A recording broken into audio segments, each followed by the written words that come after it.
Hello friends, હું સારા કાર્યો કરવા માટેની થોડી ટિપ્સ આપી રહ્યો છું. તમે બધા ધ્યાનથી સાંભળજો અને સમજવાનો પ્રયત્ન કરજો.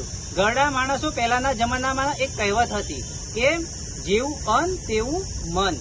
એટલે આપણે જેવો ખોરાક ખાઈએ છીએ તે પ્રમાણે વિચારો આવતા હોય છે. એટલે આપણે સારું ખાવું પડશે અને સારું પીવું પડશે.